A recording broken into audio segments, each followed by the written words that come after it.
અભ્યાસે કરીને વૈરાગ્ય કરીને જો પરમાત્માની તરફ વળી જાય,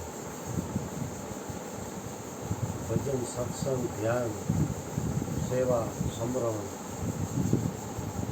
તો એ જ મન એને મુક્ત કરી દેવાનું,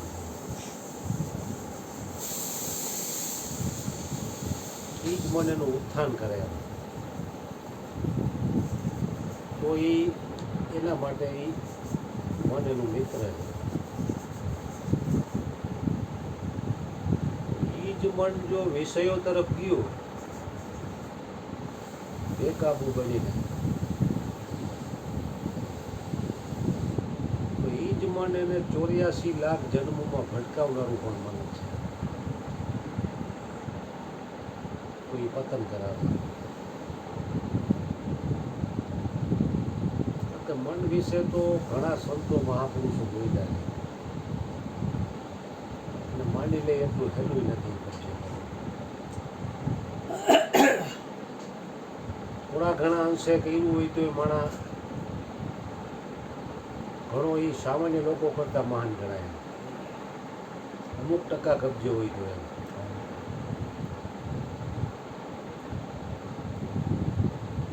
કળિયુગ જ્યારે બેહવાની શરૂઆત થઈ ને,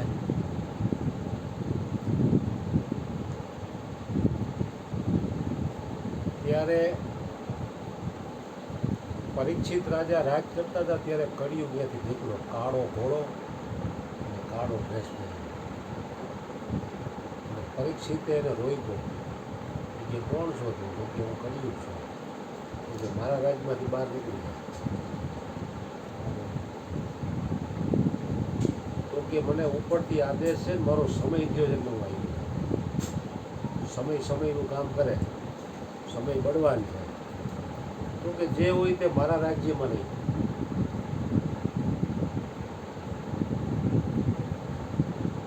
પછી કળિયુગ કે તમે પહેલાં મારી વાત તો સાંભળો, હું આવ્યો એના ફાયદા પણ ઘણા છે, ગેરફાયદા કરતાં ફાયદા જાજા છે. તો કે તારા ફાયદા શું છે, ગેરફાયદા શું છે ઘણા? તો કે હું 3-4 જગ્યાએ જ રહેવાનો છું: દારૂમાં, જુગારમાં, પરસ્ત્રી ગમનમાં અને સોનામાં. એની સામે મારા ફાયદા એટલા બધા છે કે સતયુગમાં હજારો વર્ષો લગી તપ કરવાથી જે ફળ પ્રાપ્ત થતું ને, અગાઉના ઋષિઓ હજારો વર્ષોના તપ કરતા એકાંતરાણીમાં જઈને. સતયુગમાં કે હજારો વર્ષો લગી કઠિન તપસ્યા કરવાથી જે ફળ પ્રાપ્ત થતું, એ ત્રેતા યુગમાં યજ્ઞ કરવાથી થતું.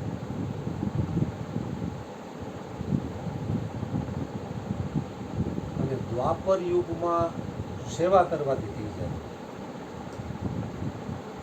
પણ એ કે મારો ફાયદો એટલો છે કે કળિયુગમાં છે ને, ખાલી એક માળા કરશે ને ભગવાન નામ જપની, કોઈ મારી પ્રાપ્તિ થઈ જશે.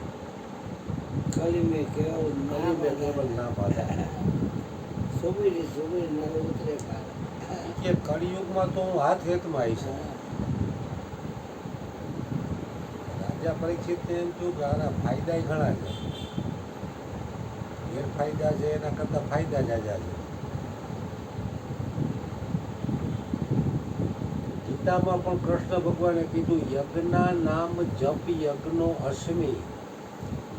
હે અર્જુન, તમામ યજ્ઞોમાં જપ યજ્ઞ છે. એવું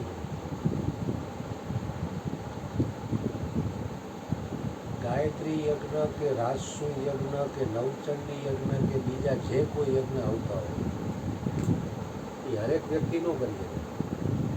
એના માટે ધનની જરૂર પડે, બધી સામગ્રી લેવી પડે, બ્રાહ્મણોને દક્ષિણા દેવી પડે, જમણવાર કરવો પડે, કાંઈ યજ્ઞ થાય. પણ આ જપ યજ્ઞ તો ગમે એવો ગરીબમાં ગરીબ માણસ પણ જ્યાં હોય ત્યાં કરીએ. કૃષ્ણ ભગવાને ગીતામાં કેટલું બધું સરળ અને હાવ સહજ બનાવ્યું. યજ્ઞ નામ જપ યજ્ઞો અશ્મિ. હે અર્જુન, તમામ યજ્ઞોમાં જપ યજ્ઞ છે મોટું. રાજસુ યજ્ઞ કે ગાયત્રી યજ્ઞ કે બીજા જે કોઈ નવચંડી યજ્ઞ હોય એમાં એ નથી કીધું હું.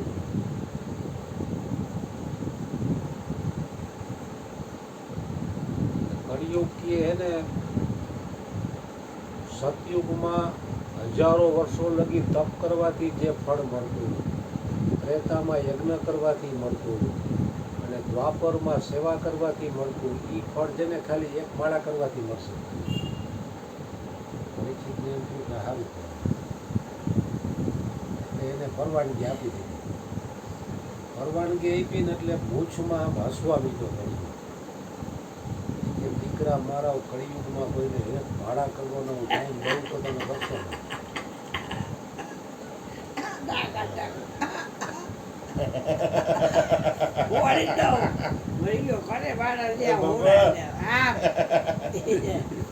પરીક્ષિતને એમ થયું કે સતયુગમાં હજારો વર્ષોની તપ કરવાથી જે મળતું એ કળિયુગમાં ખાલી એક માળા કરવાથી મળતું તો કેટલું સહેલું અને સરળ કહેવાય. તો કે કાંઈ વાંધો નહીં રે. પરીક્ષિતની પરવાનગી મળી ગઈ ને એટલે મૂછમાં હસવા મીઠો. દીકરા મારા કળિયુગમાં જો કોઈને એક માળા કરવાનો ટાઈમ દઉં તો તમે પ્રાપ્ત કરશો ને. અત્યારે જો કોઈ પાસે એક માળા કરવાનો ટાઈમ હવે આવવાનો ટાઈમ જ નથી. પરમાત્મા તો ઈજી લેકિન હમ નીચી. સોનામાં ને એમાં રહું છું ને એ પાછી પરીક્ષિતને વિસ્મૃતિ કરાવી દીધી. પછી સોનાનો મુગટ પહેરીને શિકાર કરવા ગયા જંગલમાં.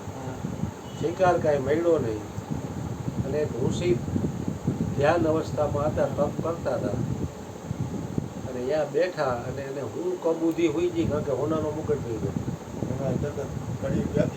કળિયુગ આંબી ગયો અને ઋષિના ગળામાં ભરેલો મરી ગયેલો સાપ નાખ્યો એટલે પછી એને નીકળી ગયા.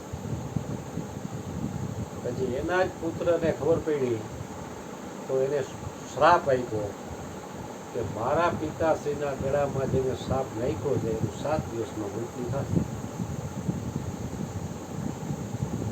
7 દિવસનું મૃત્યુનું સાંભળ્યું એટલે આને તરત વૈરાગી આવી કે હવે મારે આમાં કરવું છે.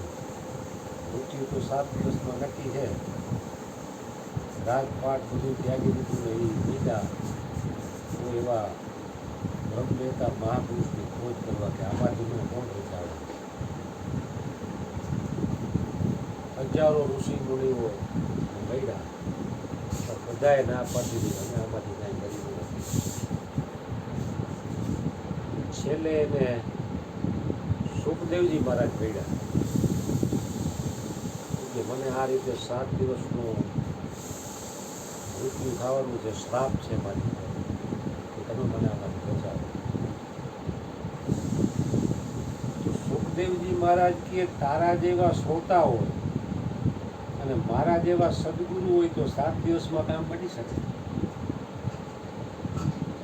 પછી એને આખી સુખદેવજી મહારાજે ભાગવત કથા કીધી એને પરીક્ષિતને નિમિત્ત બનાવીને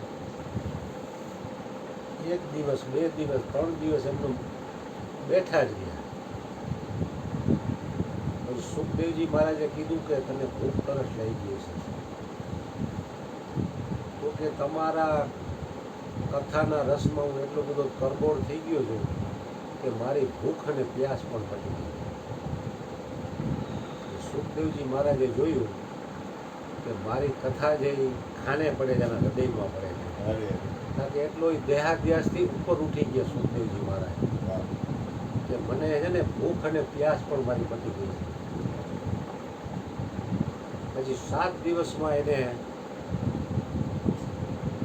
ભાગવતની કથા કરી તો સુખદેવજીનો ઉદ્ધાર પરીક્ષિતનો ઉદ્ધાર કીધો સુખદેવજી મહારાજે ભાગવત સપ્તાહથી.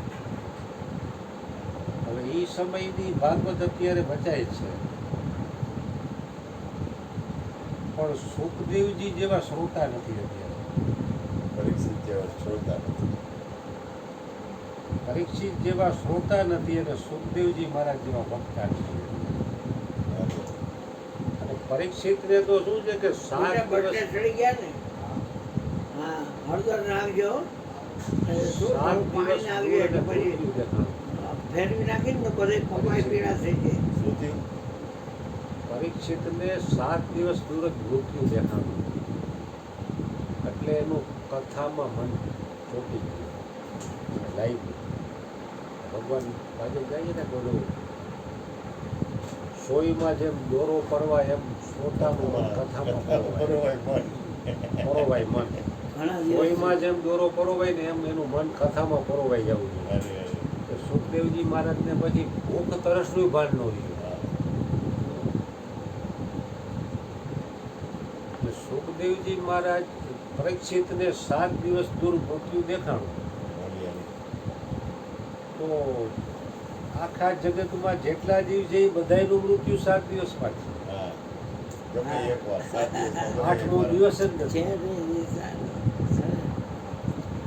સુખદેવજી મહારાજને નક્કી થઈ ગયું કે 7 દિવસમાં મૃત્યુ છે તો ઉદ્ધાર થઈ ગયો. આપણું ખુદનું મૃત્યુ 7 દિવસમાં છે શરીરનું. 7માંથી ગમે એક દિવસ જ એટલે આવશે. 8મો દિવસ નથી. અગાઉ જેટલાના થઈ ગયા એ 7 દિવસની અંદરમાં જ થયા. હવે પછી જે થશે એ 7 દિવસની અંદર જ થવાના. બહુ અઘરું છે બધું. એ જાગવું ને એ જાગૃતિ આવી ને હું તો અનુભવ કરું છું જેટલો સંસારમાં પ્રેમ છે ને એટલો પરમાત્માના નામમાં હું મારો અનુભવ કહું છું. સંસારથી અને પોતાના આત્મકલ્યાણ તરફ પ્રેમ નથી. વાત પૂરી થઈ ગઈ ને જેટલું પૈસામાં જેટલું લૌકિક